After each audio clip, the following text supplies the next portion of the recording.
ठीक है, तो पिछले टॉपिक में हमने क्या सीखा, प्रोडक्ट ऑफ इलेक्ट्रोलिसिस करना आसानी से बता सकते हैं कि एनोड पे क्या मिलेगा और कैथोड पे क्या मिलेगा। ठीक है, रिडक्शन पोटेंशियल और ऑक्सीडेशन पोटेंशियल की वैल्यू से कंपेयर कर लेंगे इजीली कि कौन सा ऑक्सीडाइज होगा कौन सा रिड्यूस होगा। तो हम लोग किसी का भी कर सकते हैं। आप एग्जाम्पल जो एक्सरसाइज के क्वेश्चन है उसे आप अटेम्प्ट करना, लास्ट क्वेश्चन एक्सरसाइज का, ठीक है, फिर करके देखना। अब जितने सेल हो सकते थे, सेल के बारे में हमने काफ़ी कुछ डिस्कस कर लिया। ठीक है, इलेक्ट्रो के बारे में काफ़ी कुछ डिस्कस हो गया, केमिस्ट्री के बारे में बहुत कुछ डिस्कस हो गया, लेकिन इलेक्ट्रिसिटी के बारे में डिस्कस नहीं हुआ अभी। इलेक्ट्रिसिटी का मतलब क्या हुआ कि सेल हम लोग यूज़ करेंगे तो सेल का कुछ रेजिस्टेंस होगा, उसकी कुछ रेजिस्टिविटी होगी, कुछ कंडक्टेंस होगा, ये सारी चीज़ें कैलकुलेट करना और उसे निकालना। समझ रहे हो बात को? तो नेक्स्ट टॉपिक हमारा यही है, कंडक्टेंस ऑफ इलेक्ट्रोलाइटिक सोल्यूशन। अब इलेक्ट्रिक पैरामीटर जितने भी हैं इलेक्ट्रिसिटी के पैरामीटर्स, जो रेजिस्टेंस, इंडक्टेंस, ये सारी चीज़ अब हम ये कैलकुलेट करने जा रहे हैं यहाँ से। ठीक है, तो पहला जो हमारा है conductance of electrolytic solution. Conductance के पहले आप जान लो रेजिस्टेंस क्या होता है। रेजिस्टेंस आप 10th क्लास में एक बार जान चुके हो पहले से ही। आर इज इक्वल टू क्या होता है, rho L by A. Resistance of a wire, wire का रेजिस्टेंस क्या होता है, R equal to rho L by A. Rho क्या है आपका, यहाँ पे रो है आपका resistivity of the material, L क्या है लेंथ ऑफ द वायर, और ए क्या है, A is the cross sectional area. Clear हो गई बात? तो एल हमारा क्या है, length of the conductor, A cross sectional, ये सब हो गया। एसआई यूनिट रेजिस्टेंस की क्या होती है, ओम होती है। आप पहले से ही जानते हो इसे, इसकी रेजिस्टेंस की क्या होती है, ओम होती है? ठीक है, तो रेजिस्टेंस की ओम होती है। अगर रो की निकाली जाए तो रो की वैल्यू आप यहाँ से कैलकुलेट कर सकते हो, R into A divide by L हो जाएगा, और रो की जो आएगी यूनिट वो क्या आएगी, ओम मीटर आएगी। क्लियर हो गई बात यहाँ तक? तो ये 10th क्लास की बात थी। ठीक है, तो यहाँ भी वही चीज़ सेम अप्लाई कर सकते हैं हम लोग। अगर बात करें कंडक्टेंस की, तो रेजिस्टेंस का उल्टा क्या कहलाता है, कंडक्टेंस। कंडक्टिविटी जिसकी ज़्यादा होती है वो ज़्यादा इलेक्ट्रिसिटी कंडक्ट करता है, आसानी से करता है, ईजिली करता है वो। समझ बात को? तो कंडक्टेंस क्या होता है, रेजिस्टेंस का बिल्कुल उल्टा। तो the inverse of resistance R is called conductance and denoted by capital G. इसे कैपिटल जी से डिनोट करते हैं, और जी इज इक्वल टू क्या हो जाएगा, 1/r इज इक्वल टू 1/रो एल, क्योंकि 1/r की वैल्यू पुट करोगे रो एल इंटू ए ऊपर चला जाएगा तो ए डिवाइड बाई रो एल हो जाएगा, इज इक्वल टू क्या आएगा, 1/रो इंटू ए बाई एल। अब देखो 1/रो हमें पता है क्या होता है, रजिस्टिविटी। तो यहाँ पे 1/रो को क्या बोल दिया गया, कंडक्टिविटी बोल दिया गया। इसको 1/रो को क्या बोल दिया गया, कंडक्टिविटी, क्योंकि ये रजिस्टिविटी का उल्टा है। रो रजिस्टिविटी है। रजिस्टिविटी मटेरियल की क्वालिटी होती है। कुछ मटेरियल ऐसे होते हैं जिसकी रजिस्टिविटी बहुत हाई होती है, जैसे कि आपके इंसुलेटर, जो आसानी से इलेक्ट्रिसिटी कंडक्ट नहीं करने देते। ठीक है, कुछ की कम होती है, जैसे कि आपके कंडक्टर जो इजीली इलेक्ट्रिसिटी को पास करते हैं अपने से। तो 1/रो क्या है आपका, रजिस्टिविटी। 1/रो को क्या बोल दिया गया, यहाँ पे कंडक्टिविटी बोल दिया गया, और इसे किसे डिनोट किया गया, कप्पा से, के से। एक के है, के में देखो नीचे वाला तो सीधा स्ट्रेट है, लेकिन ऊपर वाला थोड़ा सा कर्व कर दिया गया, इस तरह से इसे बोलते हैं कप्पा, कटप्पा नहीं, कप्पा। ठीक है, कटप्पा ने बाहुबली को क्यों मारा। तो वेर के को क्या बोलते हो आप, कप्पा बोलते हो, कप्पा। इस कॉल्ड कंडक्टिविटी, या इसी को आप क्या बोल सकते हो, स्पेसिफिक कंडक्टेंस। जैसे ये क्या था, स्पेसिफिक रेजिस्टेंस था, ऐसे हम क्या बोल सकते हैं, स्पेसिफिक कंडक्टेंस, या सिंपली इसको क्या बोल देते हैं, कंडक्टिविटी। समझ में आई बात? तो याद रखना, ये रजिस्टिविटी का उल्टा होता है, इसे कप्पा से डिनोट करते हैं। ठीक है, कप्पा इज इक्वल टू क्या होता है, 1/रो।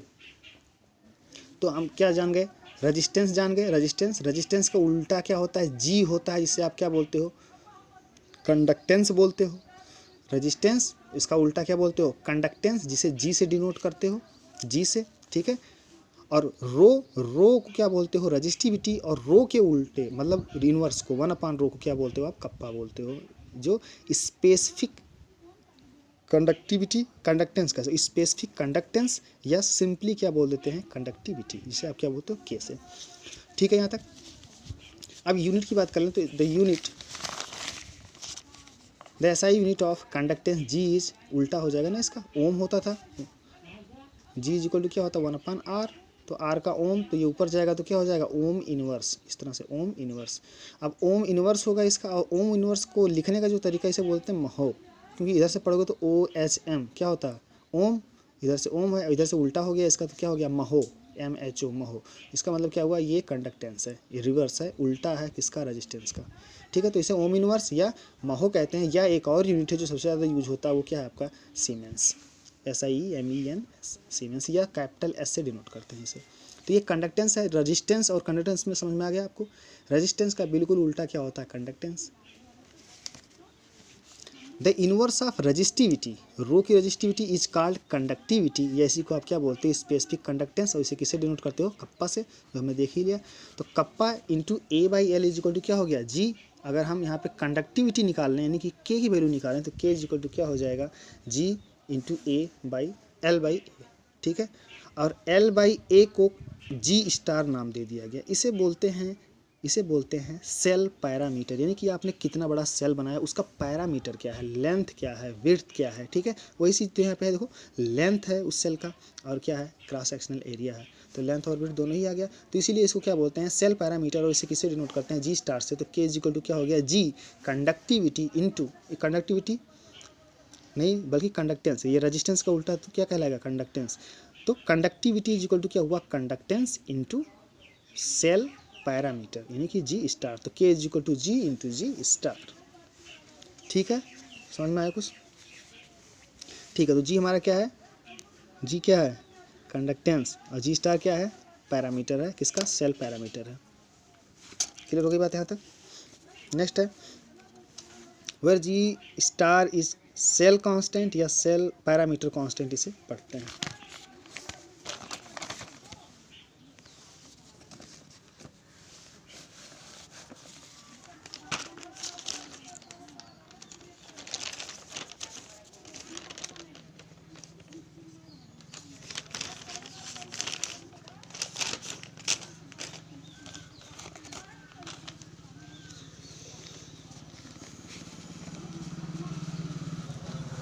चलो अब थोड़ा सा कप्पा की यूनिट अगर देखें तो वेर के की यूनिट भी इंपॉर्टेंट है, ध्यान रखना। के की यूनिट हम यहाँ से निकाल सकते हैं, ये रहा रेजिस्टेंस का उल्टा, ठीक है, महो या सीमेन इसे बोलते हैं। और जी स्टार ये क्या, पैरामीटर है। तो पैरामीटर में क्या है आपका, पैरामीटर जो है वो लेंथ बाई एरिया है। तो इसमें सिर्फ और सिर्फ क्या रहने वाला है, नीचे एक लेंथ बच जाएगा, ठीक है। तो आप आसानी से निकाल सकते हो ओम इनवर्स एंड मीटर -1, ये रहा आपका के का यूनिट, या सीमेन और क्या बोलते हैं, मीटर -1। क्लियर हो गई बात। नेक्स्ट एक नोट करके यहाँ पे दिया गया, देखो नोट यहाँ पे जरूरत इसलिए पड़ गया, electrical conductance through metals is called metallic और इलेक्ट्रॉनिक कंडक्टेंस। मतलब समझ पाए, यानी कि मेटल जो सॉलिड है उसके थ्रू जो कंडक्टेंस हम निकालते हैं उसे हम क्या बोलते हैं, मेटेलिक कंडक्टेंस बोलते हैं या इलेक्ट्रॉनिक कंडक्टेंस बोलते हैं। लेकिन जब वही चीज़ सॉल्यूशन बना दिया जाए और उसका कंडक्टिविटी हम निकाल रहे होते हैं, दोनों में बहुत फ़र्क होता है। एक मेटल है, मेटल में सारी चीज़ें फिक्स होती हैं, नंबर ऑफ़ इलेक्ट्रॉन फिक्स होते हैं पर यूनिट वॉल्यूम, ठीक है। और आप वो फिक्स्ड होते हैं, आप उसे चेंज नहीं कर सकते हो। इसलिए रेजिस्टेंस जो होता है उसका या कंडक्टेंस जो होता है उसका, वो सारी चीज़ें कांस्टेंट और फिक्स्ड हो जाती हैं। लेकिन जब हम सॉल्यूशन का डिस्कस कर रहे होते हैं, रेजिस्टेंस या कंडक्टिविटी या मोलर कंडक्टिविटी, तो हम क्या करते हैं कि जो उसका कंसंट्रेशन है, जो कंपोजिशन है उसके अंदर जिससे वो मिलके बना है, उसको हम चेंज कर सकते हैं। लेकिन वायर जब एक बार बन गया तो उसको थोड़ी चेंज करते हैं बार बार, इसीलिए उसका कांस्टेंट हो जाता है। उसमें जितने एटम डाल दिए गए वो फिक्स हो गए सॉलिड में, ठीक है, वो वायरी नहीं करेंगे आप, इसलिए उसका जो रेजिस्टेंस होगा वो कांस्टेंट होगा। लेकिन जब हम कोई इलेक्ट्रोलाइटिक सोल्यूशन लेते हैं तो हम कंसंट्रेशन उसका चेंज कर सकते हैं और उसी के अकॉर्डिंग रेजिस्टेंस, कंडक्टेंस, ये सारी चीज़ें क्या होंगी, चेंज हो जाएंगी। और इसलिए ये नोट दिया गया है और इसलिए उसका अलग अलग नाम रख दिया गया है, कोई फ़र्क नहीं है, दोनों सेम ही है, बशर्ते एक वेरिएबल हो सकता है, आप चेंज कर सकते हो, ये कांस्टेंट होता है। तो electrical conductance through metal is called metallic और electronic conductance and is due to the movement of electrons and the electronic conductance depends. जो इलेक्ट्रॉनिक कंडक्टेंस है वो डिपेंड करता है किन किन बातों पे, the nature and structure of the metal, यानी कि वो मेटल कौन सा मेटल है, कैसा है, ठीक है, उसका स्ट्रक्चर कैसा है, सोना है, चांदी, ये सब बहुत अच्छे जो है कंडक्टर होते हैं। तो वो नेचर पे डिपेंड करेगा। अगर आयरन होगा तो आयरन क्या होता है, वो थोड़ा कम कंडक्ट करता है इलेक्ट्रिसिटी, तो वो नेचर कैसा है उसका, उस पर डिपेंड करेगी उसकी कंडक्टिविटी, बात समझ में, या रजिस्टिविटी आप कह सकते हो, उसका उल्टा, दोनों ही चीज़ें। तो पहला तो हमारा हो गया the nature and structure of metal.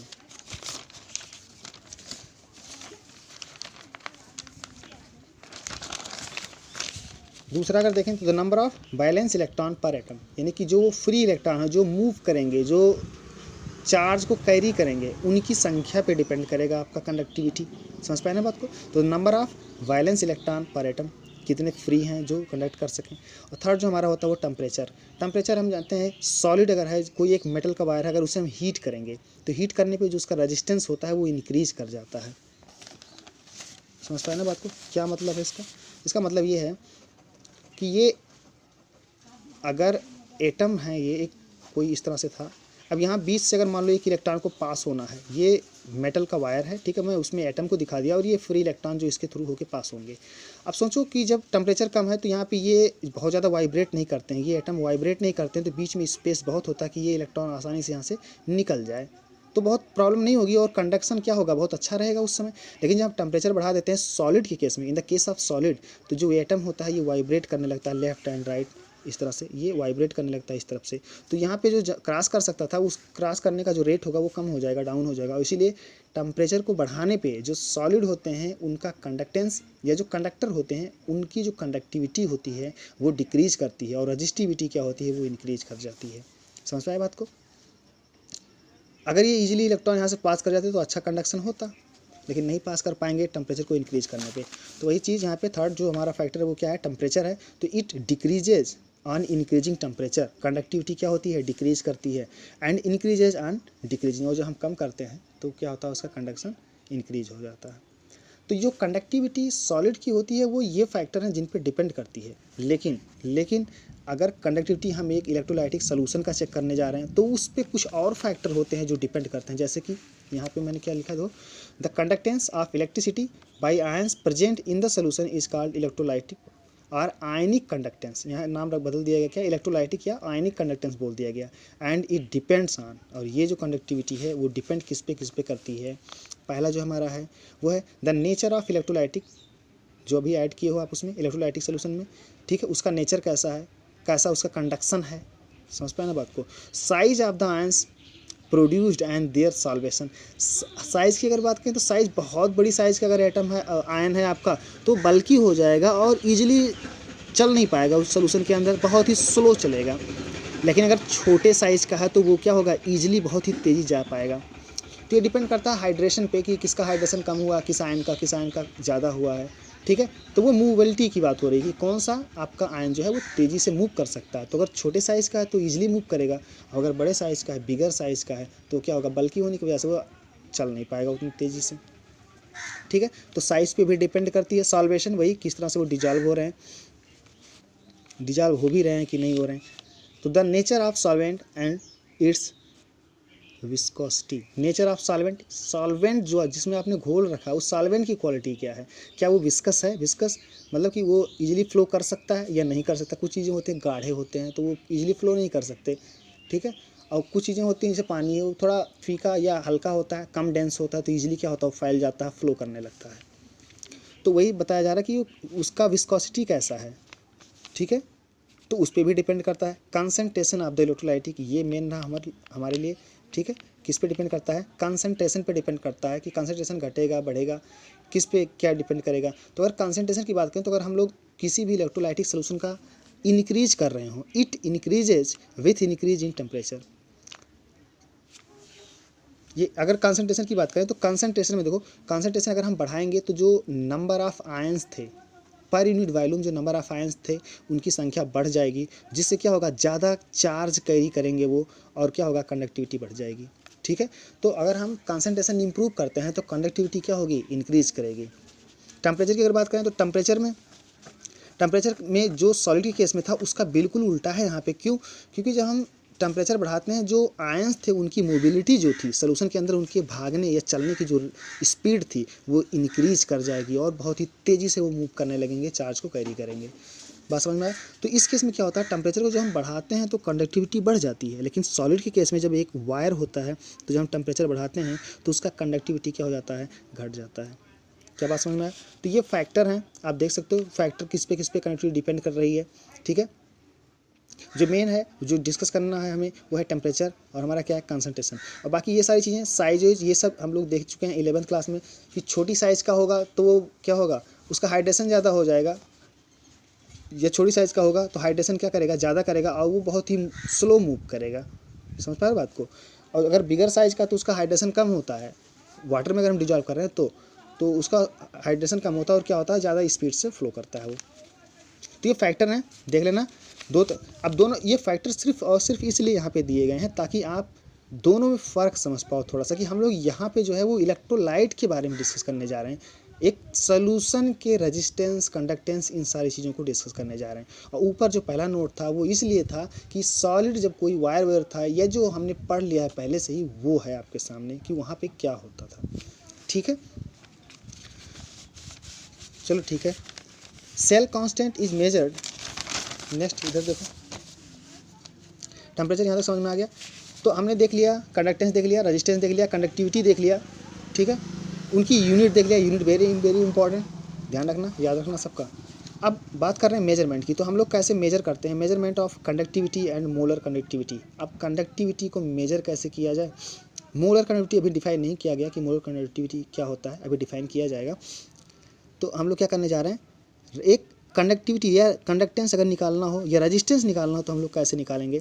तो सबसे पहले रेजिस्टेंस ही निकाल लेते हैं, रेजिस्टेंस निकालेंगे, इसका उल्टा कर देंगे तो कंडक्टेंस आ जाएगा अपने आप ही। ठीक है, तो रेजिस्टेंस के लिए ये रहा आपका व्हीटस्टोन ब्रिज। व्हीटस्टोन ब्रिज शायद पहली बार आप लोगों के सामने आ रहा हो, आप पढ़ोगे 12th क्लास में, मतलब इसी क्लास उसमें अभी शुरू में ही इलेक्ट्रिसिटी जब चलेगा तो करंट इलेक्ट्रिसिटी में 3rd चैप्टर वहाँ पे मिलेगा फिजिक्स में आपको, तो वहाँ पे आप समझ पाओगे कि व्हीटस्टोन ब्रिज क्या होता है।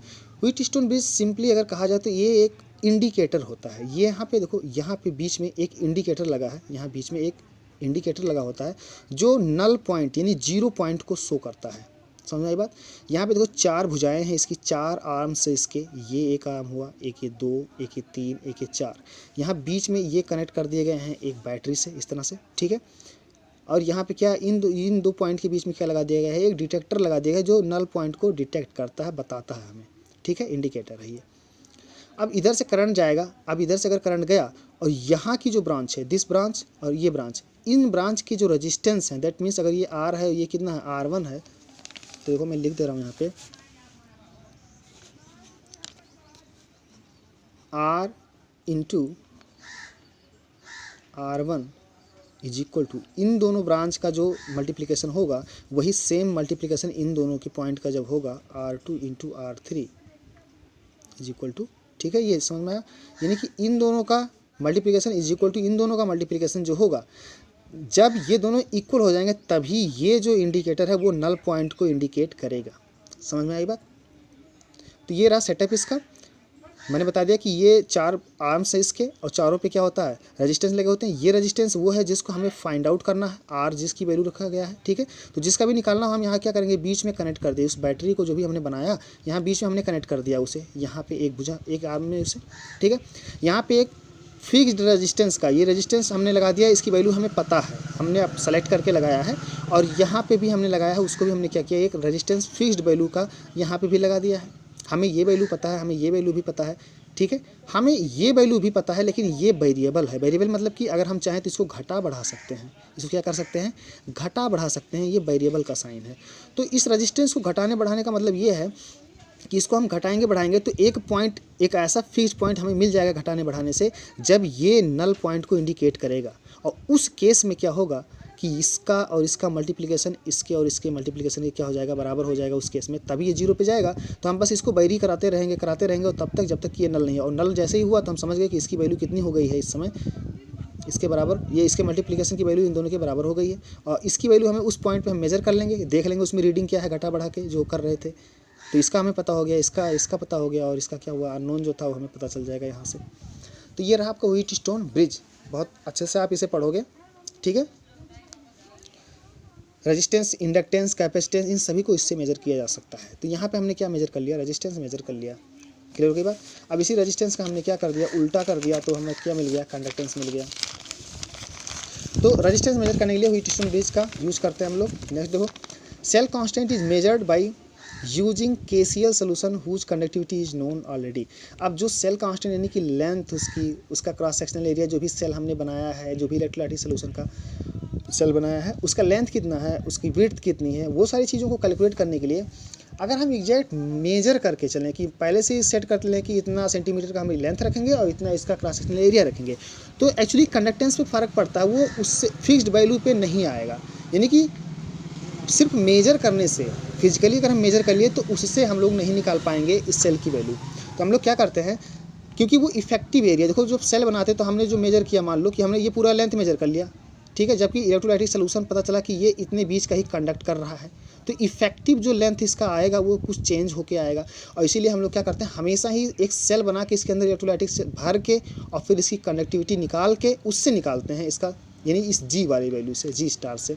दो KCl का जो है हम लोगों को पता होता है, इसका निकाला गया है, आसानी से निकाल के रख दिया गया है पहले से एज ए स्टैंडर्ड। तो हम लोग चाहें तो इसमें सेल कांस्टेंट को निकालने के लिए इसके अंदर पहले से ही जो नॉन KCl की वैल्यू है उसे डाल देते हैं। तो KCl डाल दिए हम, और जिसकी हमें कंडक्टिविटी पता होता है, यानी K की वैल्यू पता होता है, कंडक्टेंस पता होता है, ठीक है, तो हम आसानी से क्या कर लेते हैं, सेल पोटेंशियल की, इसकी सेल पैरामीटर की वैल्यू निकाल लेते हैं यहाँ से।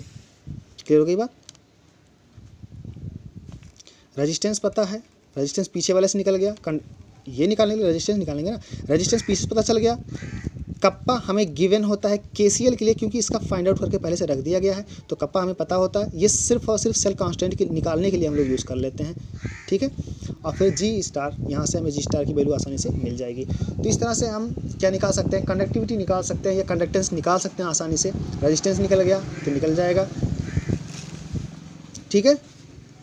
पीछे तक यूनिट देख लेना सबकी फिर से एक बार। ये फार्मूले जितने भी यहाँ पे 2-3 फार्मूले जो भी आए हैं इनको याद करा, इन पर न्यूमेरिकल ढेर सारे मिलेंगे आपको, ठीक है। ये आखिरी तरह का न्यूमेरिकल है इस चैप्टर का, जिस पे बेस्ड न्यूमेरिकल प्रॉब्लम है इस चैप्टर में। बाकी जितने भी न्यूमेरिकल थे वो हमने चेक कर लिए पहले से, फैराडे से बेस्ड थे, कुछ सेल पोटेंशियल इन सब से बेस्ड थे, है ना, कुछ नर्स्ट इक्वेशन से बेस्ड थे। तो जितने भी थे, और बाकी जो बच गए हैं न्यूमेरिकल वो इस टॉपिक से रिलेटेड हैं, जिसमें कंडक्टेंस, कंडक्टिविटी, मोलर कंडक्टिविटी, ये सारी चीज़ें होने वाली हैं। या एक और जो इंपॉर्टेंट, वेरी वेरी इंपॉर्टेंट हम लोगों के लिए, वो है कोलरोस लॉ, वो पढ़ेंगे आगे अभी, ठीक है। तो यहाँ तक आप कर लो। अब नेक्स्ट हमारा जो टॉपिक है वो क्या है, मोलर कंडक्टिविटी। अब तक हमने कंडक्टिविटी देखा, समझ में आई बात। अब तक हमने कंडक्टेंस देखा, अब हमारा नेक्स्ट रीडिंग क्या है, मोलर कंडक्टिविटी। तो देखते हैं क्या है।